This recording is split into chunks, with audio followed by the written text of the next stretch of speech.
Hello, folks. Welcome back to Ferox Frank Reviews. Hoping you happen to notice that I am, yes, wearing the hat that Joe used to wear. But here's the thing, it's actually my hat, not his. So, yeah. So I figured I might as well wear it again. I mean, thing is, a couple of my buddies actually said I'm getting some flat that they say I shouldn't be wearing this hat anymore because it says, like, fuck fear on it, though. I think I really need to get a hat that says Ferox on it, and maybe my full name. But, this is a WWE hat that I got from Raw the night after WrestleMania 20. And yes, I actually went there.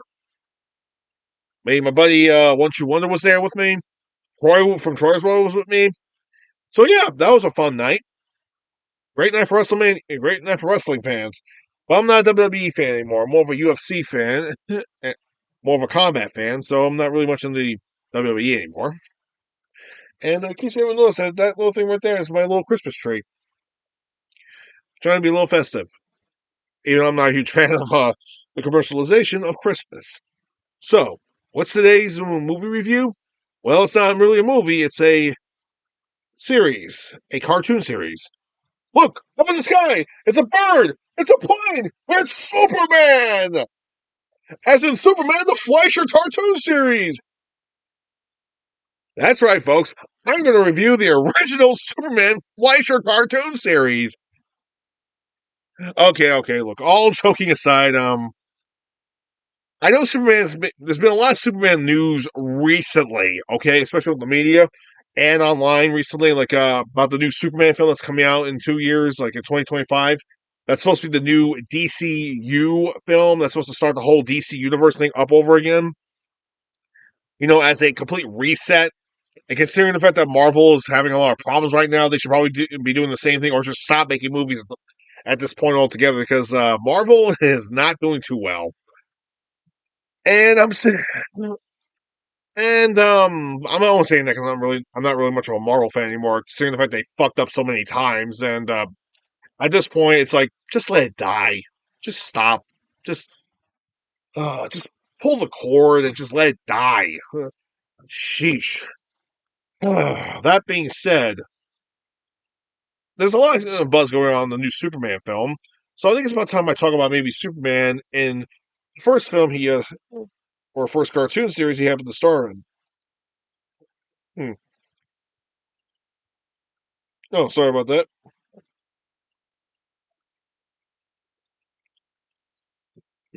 Sorry, I forgot to turn my phone off. Don't want any getting bullshit calls because I'm getting a lot of bullshit calls for the holidays. Yeah, a bunch of wannabe charity events, donations from a bunch of scammers.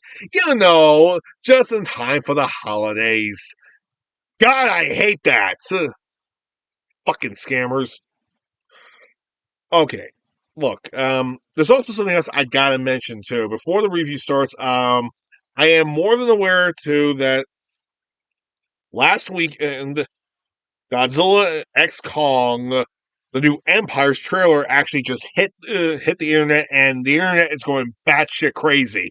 And just the day, and 2 days after that, um, they did Death Battle did another Goku versus Superman video. I'm not going to say who won on that one. You're just better off watching the video, which is ridiculous. Again, and last Saturday, I happened to watch. I went to the movie theaters to go watch Godzilla minus one. I'm not going to spoil it or anything. Maybe I get the movie on DVD or Blu-ray. All I can tell you is it's good. So good, in fact, I applaud it, and so did everybody else in the audience. And I'm not exaggerating. I mean, literally, I went to the theater. The fucking theater I was in was actually packed.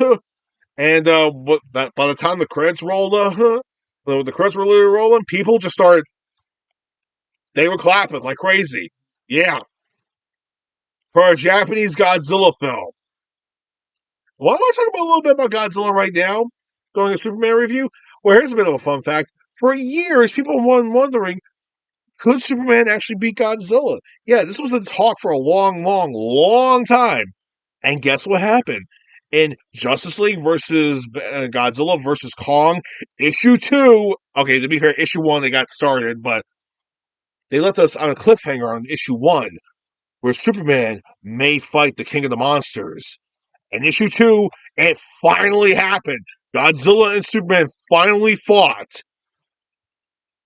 And I'm not going to say who won. Yeah, I'm not going to say who won. Just look it up on YouTube. You're going to be surprised who actually won. I was surprised, also happy, but not that surprised. Anyway, what can I say about the Fleischer cartoon series?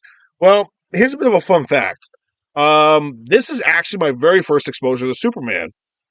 I'm not joking. I mean, you would think it would be the Christopher Reeve films, but no. When I was a very little kid, my mom and dad actually got this VHS tape with a bunch of cartoons on it, and one said classic cartoons, and it said Superman on it, and they gave it to me as a gift many years ago when I was a little kid, and I was watching the entire thing, and I was just blown away of what this guy was capable of doing. Yeah, before I saw Batman, I saw Superman. And I thought it was just amazing how this whole thing worked. I mean, this guy was kicking ass. He was taking names. He was doing everything from the name of truth, justice, and the all-American way. Right? Now, everybody calls this the Fleischer cartoons. And it says right here, the original Fleischer Studios cartoon. Now, apparently, the minds behind this are actually both Max and Dave Fleischer. So they actually made the original. They actually made the original Superman cartoon series, where Max being the producer and Dave actually being the director for most of them. Right now, to be fair, the whole thing originally came on 1941. This is before this came out. Yeah. Now, unfortunately, Batman would not go into anime format until the 1950s or so, or the 60s, give or take, until after the Adam West series, or during or before it. I could be wrong, but then again, I'm not 100% accurate. But what I am going to tell you is this. There's at least 17 episodes on this thing, like I said. You can actually find the entire show on YouTube, but for some reason, they cut 2 of the episodes. I don't know which episodes they cut exactly, but I think it may have something to do with the ones that actually show the Japanese being the enemies or something, because some of the episodes were actually were of course war propaganda episodes, and these episodes range anywhere from 8 to 12 minutes. All right, and the episodes are as such. The episodes are in this order. We have Superman, the Mechanical Monsters, $1 billion Limit. Of course, it's not really called Superman in the first episode. It's just also called like the Mad Scientist Ray or something in some parts on YouTube. But I'm just saying it here. It's right here on the DVD cover. Anyway, we have Superman, Mechanical Monsters, the $1 billion Limit, the Arctic Giant, the Bullet Tears, the Magnet Telescope, the Electronic Earthquake, Volcano, Terror on the Midway, Tears. I think that may have been one of the episodes that could have been banned. Because I think that's probably Japanese saboteurs or something, or saboteurs or something. Showdown, um, 11th Hour, Destruction Inc., Mummy Strikes, Jungle Drums, the Underground World, and Secret Agents. These are all episodes that are on it. Now, I did try watching a couple of them on YouTube. Like I said, while I was watching Terror on the Midway, it got straight to Showdown. So obviously, Tears was actually cut because apparently some people thought it was actually kind of racist or something. But then again, it was World War II. It was literally the beginning of We were just beginning to get in touch with World War II at that time, and we've been hearing so much bad shit about Japan at that point in time. So yeah, Tears is actually about an episode where a bunch of Japanese agents try to steal a big ass airplane. That's a massive airplane. Like, how big is it exactly? Well, it's maybe, from what I guess, I mean, not to mention Superman actually did help land the plane down by himself, something Homelander couldn't do in The Boys. Yes, I do watch The Boys when it's on. Yeah, occasionally I do put on an episode of The Boys to give it a watch, but my God, seriously, how fucking stupid can Homelander be? He's just, he's an idiot. Hmm. But then again, it's not that surprising. I mean, he's a moron in the comics, so actually, he's a fuck. Yeah, I mean, he is a moron in the comics, though. But in the show, he's a fucking rapist, so it's not that surprising. And he's a sociopath.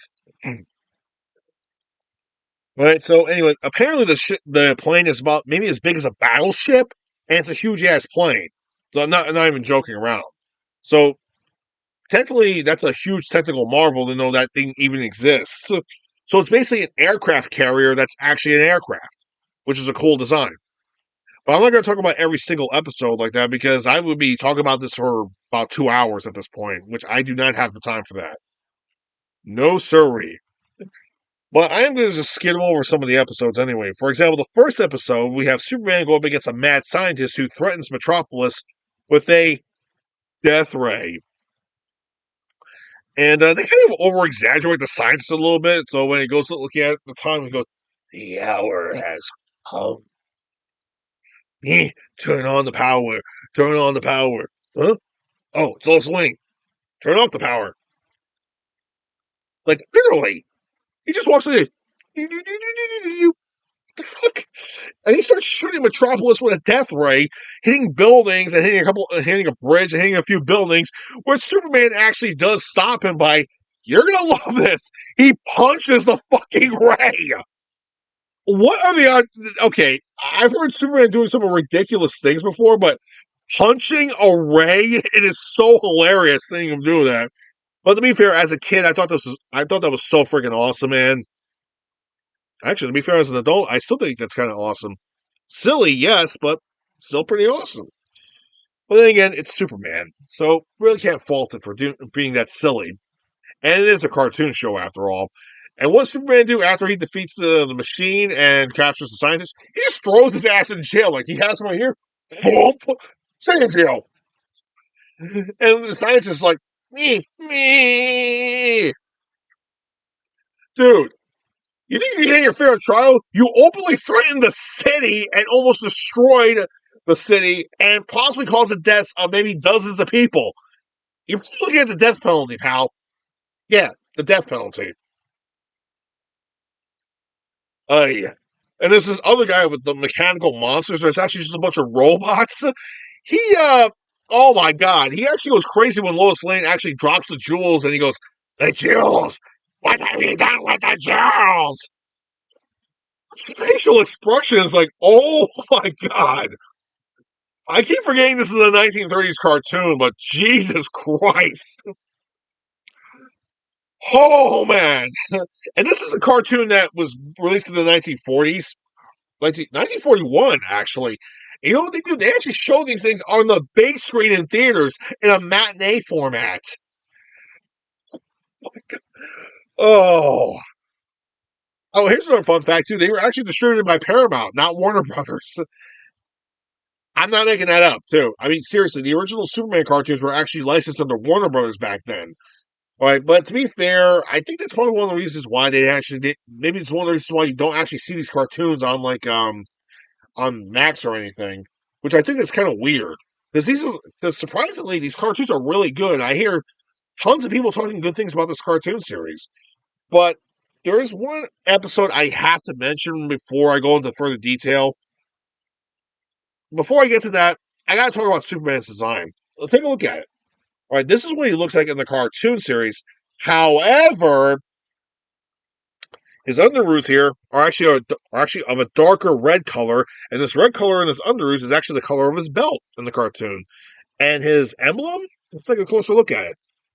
Here's a fun fact: in the cartoon, the emblem design is exactly the same, but the gold crest here in the back is black, and the trim here that's red is actually gold, while the S is still red.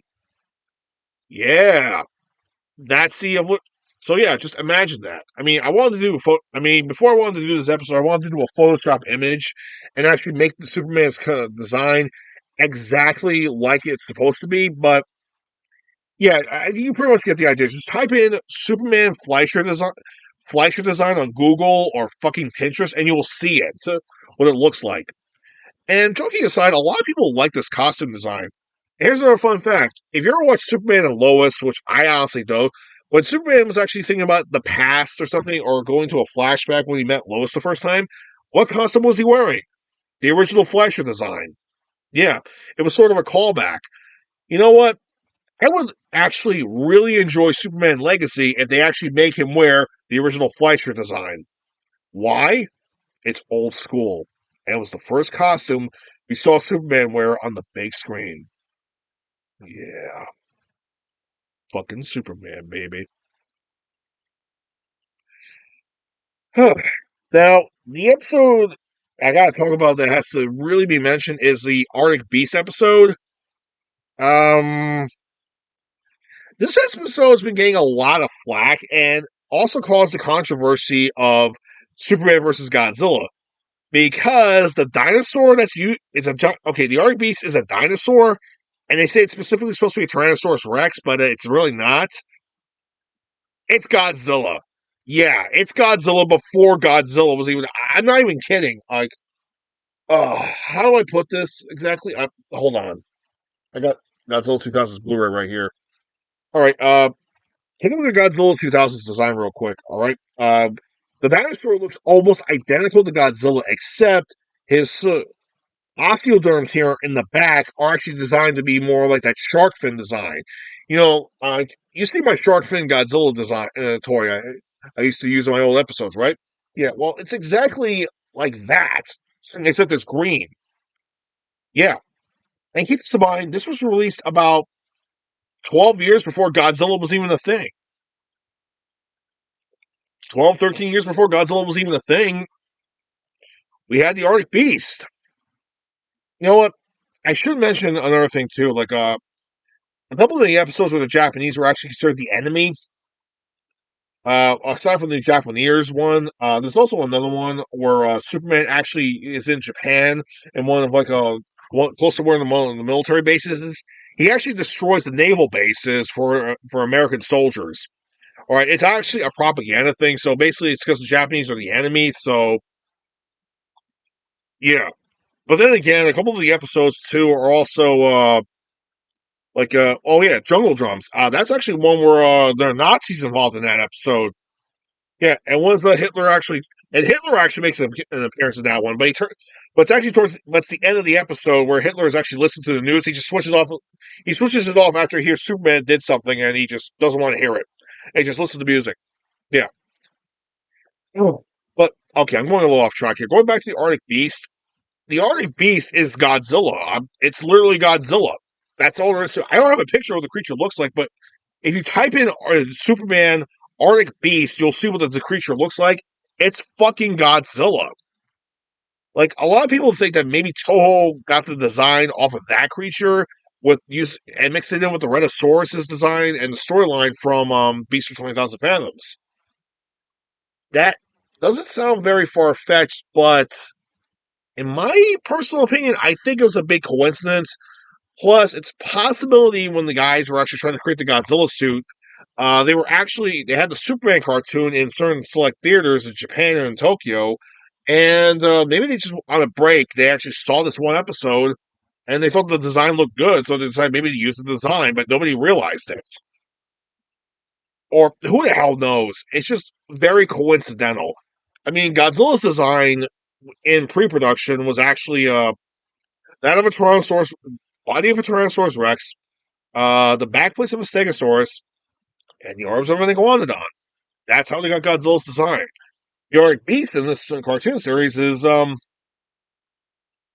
coincidental. Yeah, it's ridiculous. Okay, now I set that out of the way. It's a possibility. It's a possibility the Arctic Beast is Godzilla pre-Godzilla before he turned into Godzilla. Who knows? Maybe that's what Godzilla's species looked like before the atomic explosions happened, and he was irradiated by radiation. Who the hell knows? However, the rest of the cartoon, despite if you get past the propaganda episodes, is actually not that bad. Like, there's one instance where he goes up against the electronic earthquake episode. Kind of proved one other thing. Metropolis is New York City because there's this guy who's trying to threaten Metropolis, who happens to be a Native American, and he says Manhattan belongs to my people. Yeah, and he tries to threaten them by actually causing explosions to actually get them to make an electronic earthquake.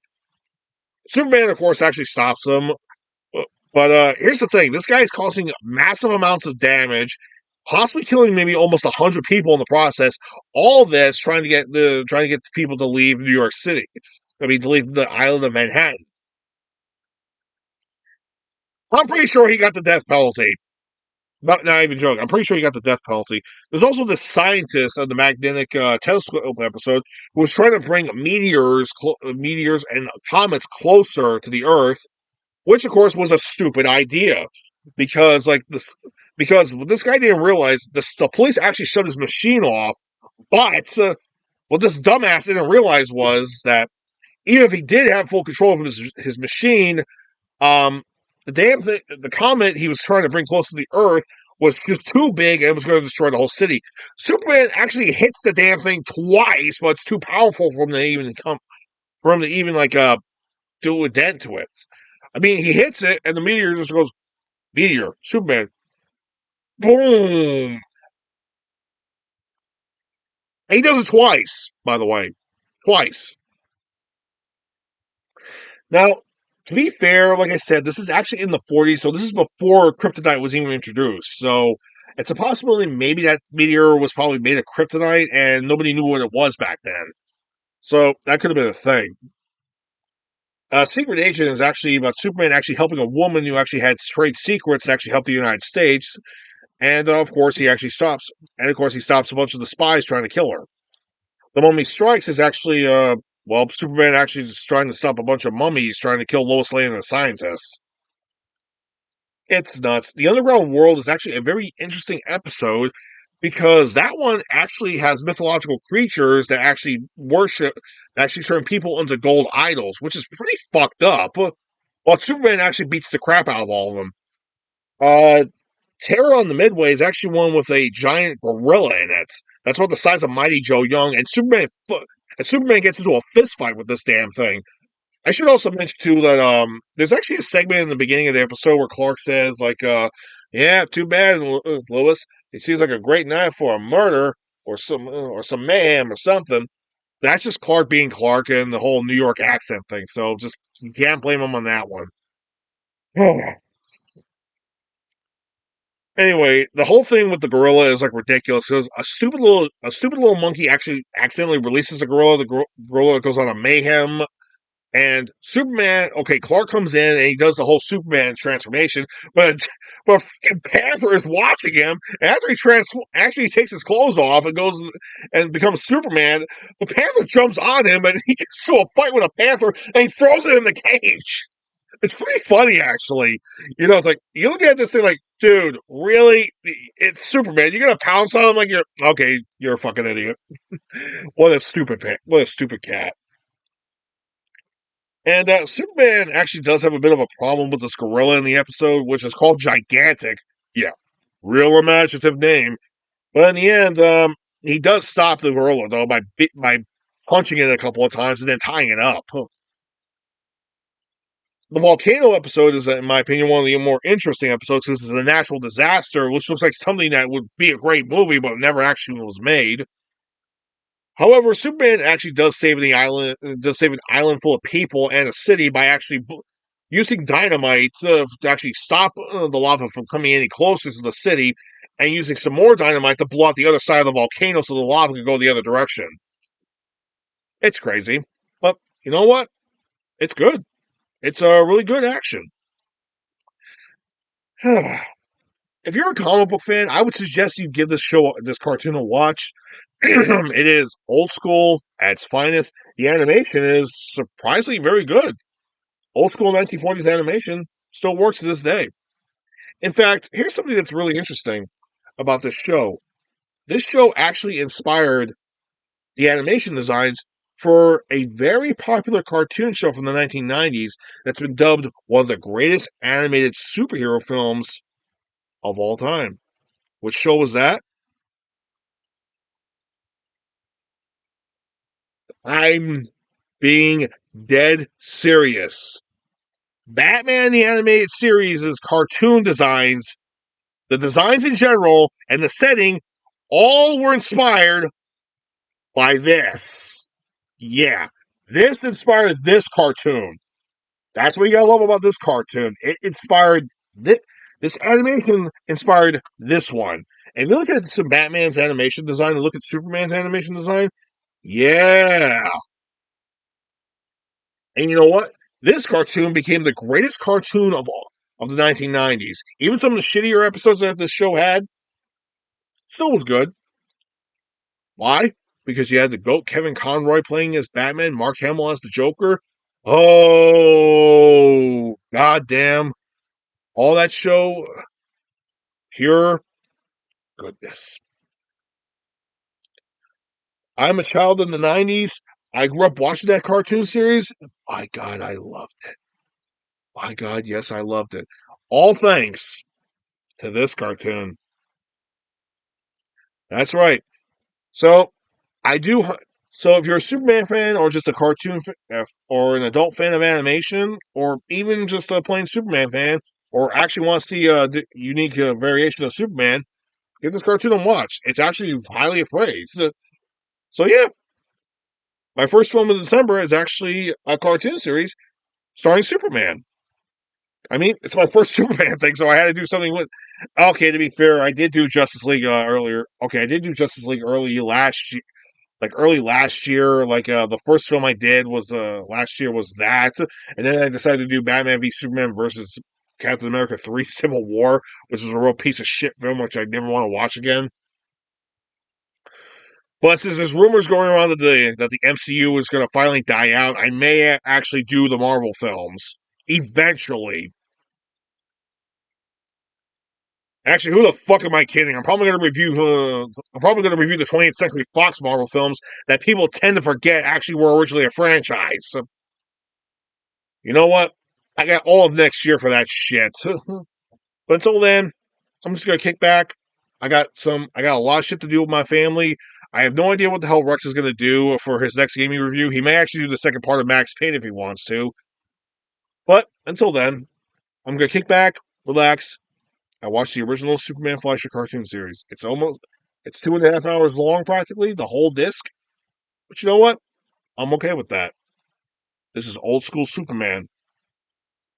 And before there was George Reeves, before there was Christopher Reeves, before there was even the Superman movie serials, there was the cartoon series.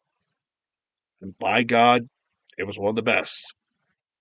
This was one of the blueprints for one of the greatest superheroes of all time. The Man of Steel, the Last of the Krypton, the Man of Tomorrow. He has several different other names, but by God, I cannot wait for the next Superman film to come out.